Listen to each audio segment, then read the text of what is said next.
Okay, so covering chapter 7, talking about the final things that you need to know to conduct a good experiment. So first, you need to figure out who is going to participate in your study. So you can look at established precedents. So this is something that you'll find by reviewing the research literature. What have other people already done in this area? Who have they had participate in their studies? And that will help you determine who should participate in your study.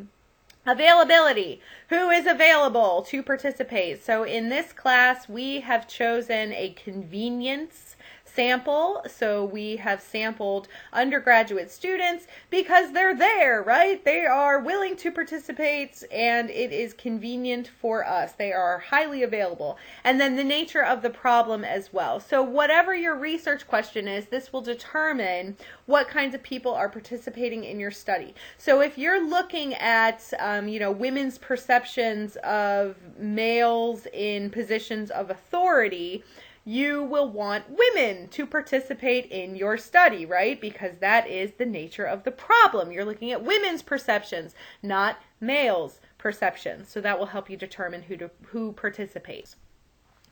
So looking at the number of participants. So once you've decided how you're going to get your participants, you have to figure out how many.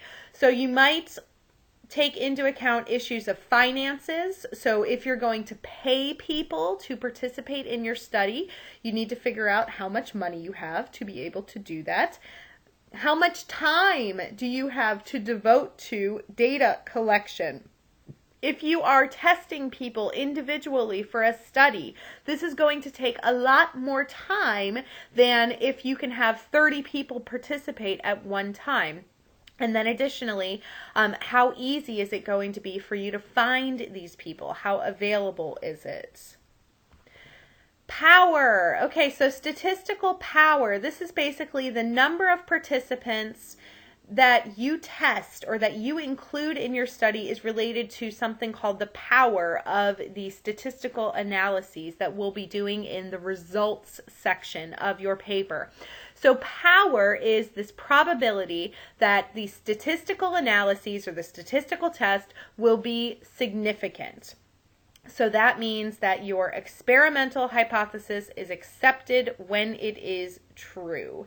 So you guys have all come up with hypotheses. So for example, some of you are looking at the link between grade point average and social media use, and you have hypothesized that individuals who have higher grade point averages will use social media less.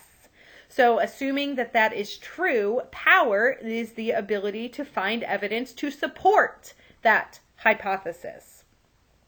General rule of thumb, the more participants you have in your study, the higher the power is. But as a general rule, when you are conducting a study, you should strive to have at least 30 people participate in your study. Okay, so at least 30 people. That will give us oftentimes sufficient power. So looking at considerations with the apparatus in your study, the apparatus, this falls under the materials section in your method section, right? So participants is subsection 1 in the method section. The apparatus or materials is subsection 2. So in recording your dependent variable, so remember your dependent variable depends on the independent variable. It is your measurement. In recording the dependent variable, you want to be as systematic as possible. So if you are doing a naturalistic observation, you can use some kind of prepared data sheet. So this can be like a series of behaviors to look for when you're observing a person. You might also want to use video. Especially, if you're going to be able to review that video later, look for particular behaviors that you observed. A caution here, though, is that you want to only use video recording when its presence will not cause what are called reactivity effects. So this is basically that the person knows that he or she is being videoed and they change their behavior. That's reactivity effects. So you want to be as unobtrusive as possible with the recording technology. Okay, so what if you, as the experimenter, are some kind of extraneous variable? So something about you is getting in the way of establishing that cause or effect relationship. So let's talk about how you can be that extraneous variable. So look at experimenter characteristics.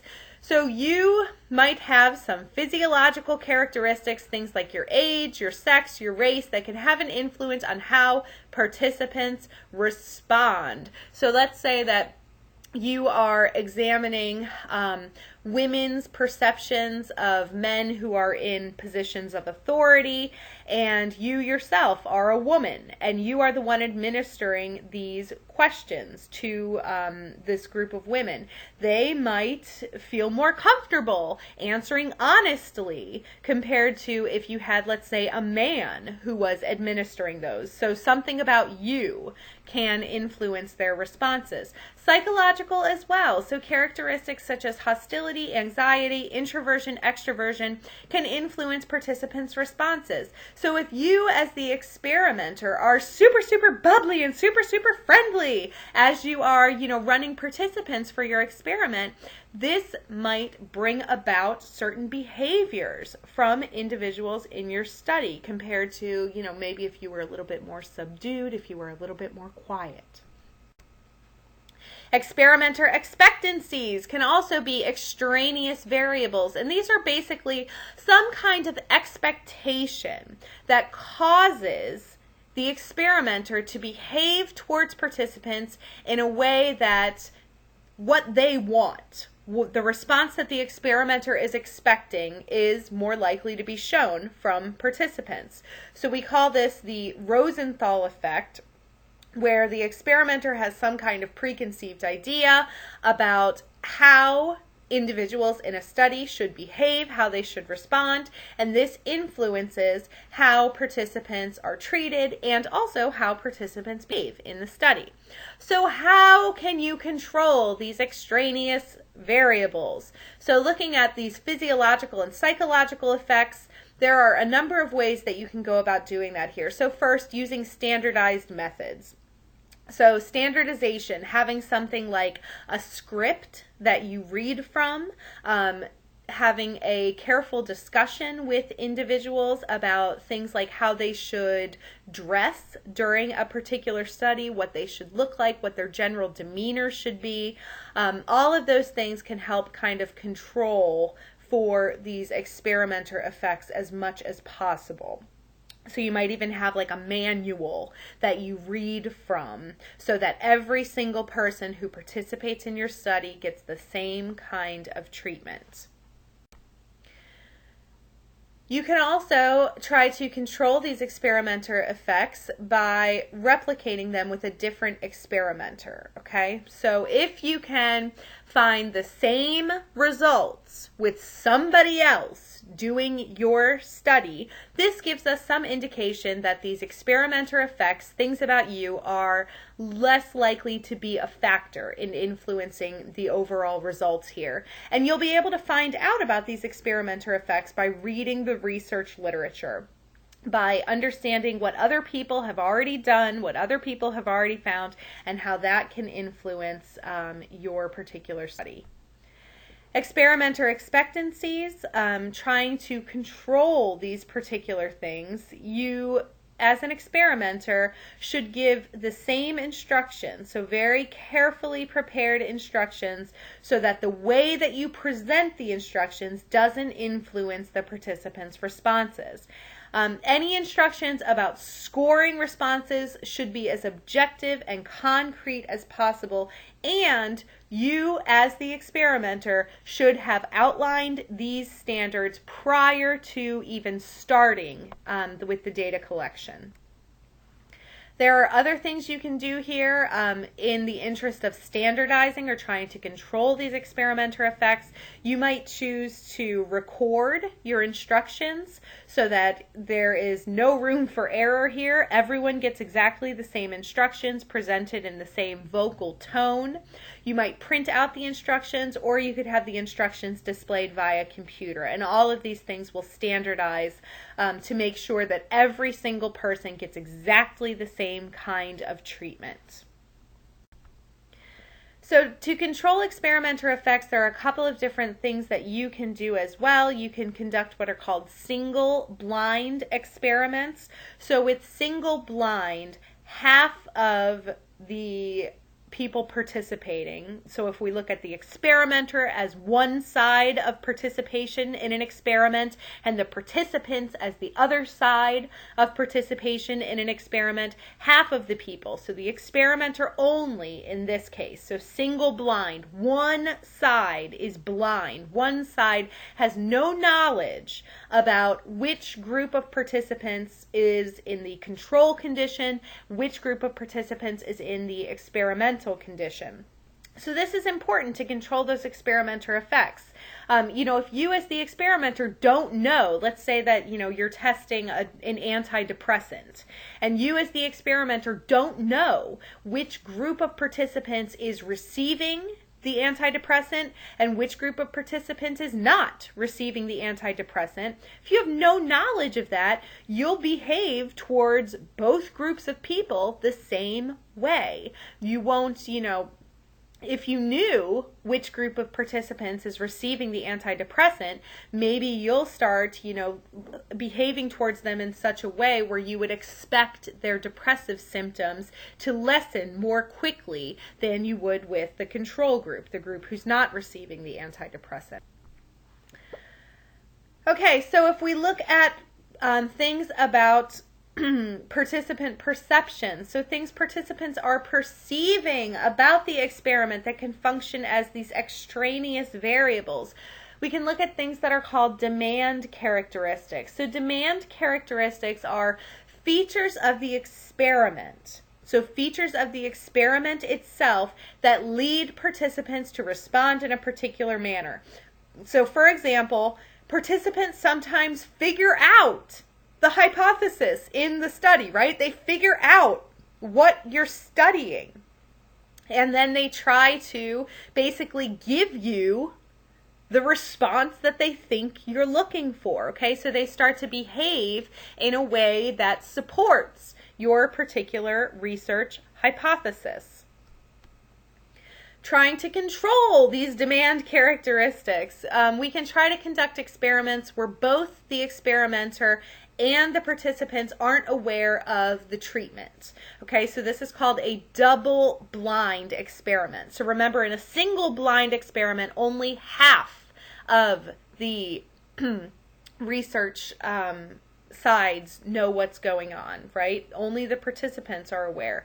The experimenter is blind to who is in which group. In a double-blind experiment, both the experimenters and the participants have no idea which group they are in. So in a double-blind experiment, taking our example of the antidepressant medication, the experimenter has no idea if the participant is in the group that is receiving the antidepressant or if the participant is in the control condition where they're not receiving the antidepressant. So that participants don't know what's going on, we might give the individuals in the control condition a placebo, so a sugar pill, so that they don't know if they're getting the actual medication or not. Okay, so that's a double-blind experiment. Both the experimenter and the participants are not aware of which treatment is being administered to each participant. Okay, so looking at culture and how culture can influence research. So culture can influence research in a number of ways. First, looking at the research problem. Your research problem can be largely dependent on culture. I mean, if we look at the research problem that we've outlined for this class, social media use is something that is probably very much dependent on culture. The experimental hypothesis can also be impacted by cultural differences that can lead to different kinds of experimental hypotheses. So if we look at studies on personal space, there are cultural variations in how acceptable it is to be in close proximity to another person. So if you're in a culture where it's very acceptable for individuals to, talk very, very close to each other, you might hypothesize, different things about the impact of personal space compared to if you're in a culture where there's more physical distance in terms of what's considered culturally acceptable for personal space. Culture can also influence how you select the independent variable and how you record the dependent variable, how you measure the dependent variable. So both of these things, both the IV and the DV, can be recorded and presented using computers. But in cultures where the use of technology is not rampant, as it is in the United States, obviously if you decide to use technology, this is going to be very difficult in cultures where individuals are not familiar with technology. Looking at issues of methodology and analysis and how these are impacted by culture, we can look at how to select participants and determining if our sample of participants, so these are the individuals who are participating in your study, if they are representative. So do they match up to the larger population, the larger cultural group on important characteristics? So we might have, some very, very stark differences between samples that are drawn from very large urban areas and samples that are drawn from rural areas. And our job as a researcher is to make sure that the samples that we have are representative of the larger population on the whole. The types of survey or the questionnaire that's used. If you have, you gotten a questionnaire that was created in one particular cultural context, this might not translate into use in a different culture. So our social media use questionnaire might not be overly well received in, let's say, Mexico or Brazil, for example. Cultural response set, there are some tendencies within a particular culture to respond in a certain manner. So if you find that there are differences in how the groups who participated in your study are answering the questions that you pose, and there seems to be some kind of pattern, especially by cultural group, you may find that there is a cultural response set that is going on here.